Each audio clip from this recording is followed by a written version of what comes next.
Unti-unti nang humuhupa ang pagdagsa ng mga pasyente na may leptospirosis sa inilaang fast lane ng DOH Hospitals. Yan ang sentro ng balita ni Gab Villegas. Live, Gab. Mela, patuloy ang pagbaba ng bilang ng mga pasyenteng dinadala dito sa Rizal Medical Center sa Pasig City dahil sa leptospirosis.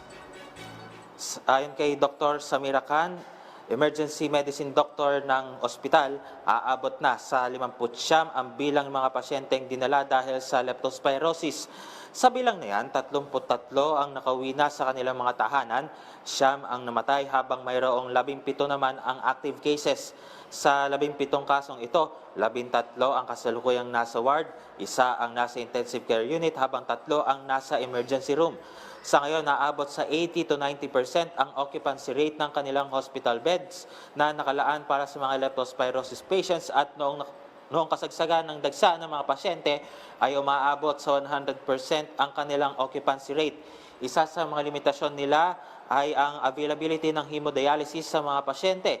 Gayunman, nakakapag-accommodate pa rin sila ng hindi bababa sa 3 pasyenteng may leptospirosis araw-araw para sumailalim sa hemodialysis.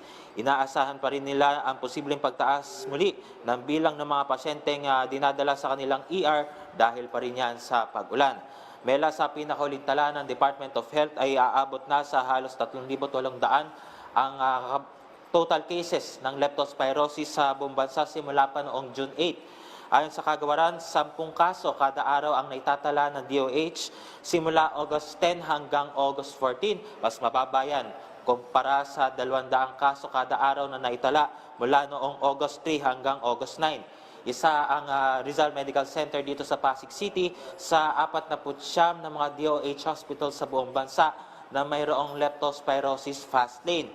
Pagkarating pa lamang dito sa ospital ay dadali na sa triage yung pasyenteng may leptospirosis at mabilis na natitignan at naasikaso ng mga doktor ng mga pasyente.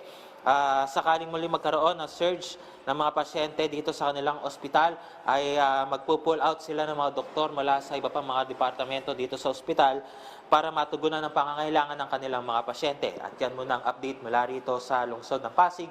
Balik si Yamela. Maraming salamat, Gab Villegas.